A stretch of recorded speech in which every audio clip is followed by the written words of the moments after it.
तर इथे 3 पुरुष आहेत, एक क्षरपुरुष, क्षरब्रह्मही म्हणतात याला, दुसऱ्या शब्दात याला ईश्य म्हणतात. ईश, ईश्वर, परमेश्वर, ह्या तिन्ही वेगवेगळ्या प्रभूंची माहिती आहे.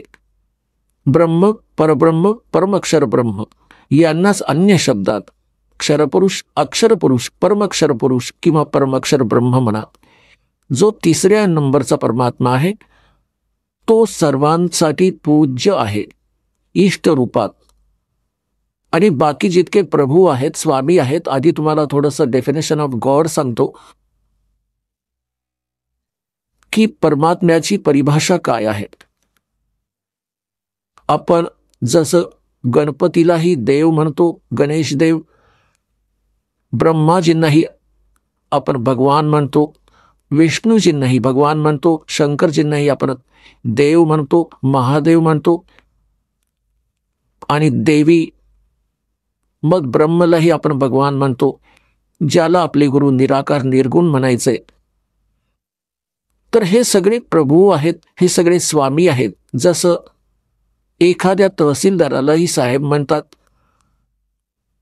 एका कमिशनर, डेप्युटी कमिशनरलाही साहेब म्हटलं जातं, कमिशनरही साहेब म्हणवला जातो, आणि मंत्र्यांनाही साहेब म्हणतात, मुख्यमंत्र्यांनाही आपण साहेब म्हणतो, प्रधानमंत्रीही साहेब म्हणवले जातात, आणि राष्ट्रपतींनाही आपण साहेबच म्हणतो.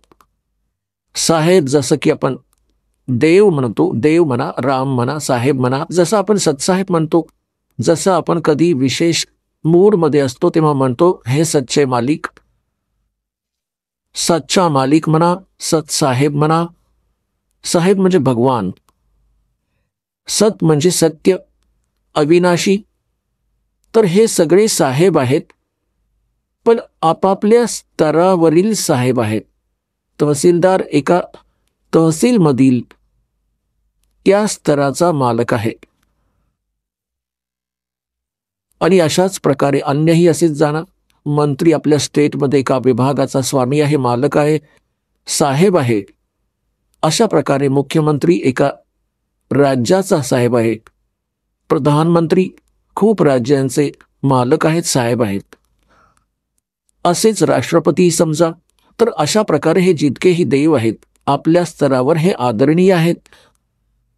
जसे तहसीलदार आहेत त्यांनाही तुम्ही प्रणाम करा, आदराने व्यवहार करा, तेही तुमचं काम करतील. आणि अशाच प्रकारे मंत्री आहेत त्यांचाही सत्कार करा. जर तुमचा प्रधानमंत्र्यांशी संपर्क असेल तर हे सांगायची आवश्यकता नाही ना बोलायची की खालच्या स्तरावरील साहेब मग किती सहज काम करतात, करायचं तर त्यांनाच आहे. तर आज तुमचा मेळ त्या समर्थ शक्तीशी झाला आहे, आणि जे त्या समर्थ शक्तीला शरण येतात, मग खाली कितीही राम असोत, कितीही देव असोत, तुमचं काम सहजपणे करतात. त्यांनाच करायचं आहे. कारण की इथली एक व्यवस्था आहे की जसे तुम्हाला सर्वात आधी इथे जे मंत्र दिले जातात ते त्या साहेबांचेच दिले जातात. या स्टेटचे साहेब आहेत हे. त्याबरोबरच तुम्हाला त्या परमपिता परमात्म्याचीही भक्ती दिली जाते, जिची साथ असल्याने हे साहेब तुम्हाला अगदी सहजपणे लाभ देतात. यांचे हे मूल मंत्र आहेत, ही यांची पूजा नव्हे. आपण ऐकत होता जगद्गुरु तत्वदर्शी संत रामपालजी महाराज यांचे मंगल प्रवचन, ज्यांच्या शुभ आशीर्वादाने संपूर्ण विश्वामध्ये 500 पेक्षा जास्त नामदीक्षा केंद्र आहेत, जिथे निशुल्क नामदीक्षा दिली जाते. निशुल्क नामदीक्षा प्राप्त करण्यासाठी आणि अधिक माहितीसाठी संपर्क करा 7030303951 7030303952. अद्वितीय आध्यात्मिक ज्ञान वाचण्यासाठी, पाहण्यासाठी आणि ऐकण्यासाठी संत रामपालजी महाराज ॲप अवश्य डाउनलोड करा किंवा आमची वेबसाईट www.jagadgururampalji.org वर विजिट करा.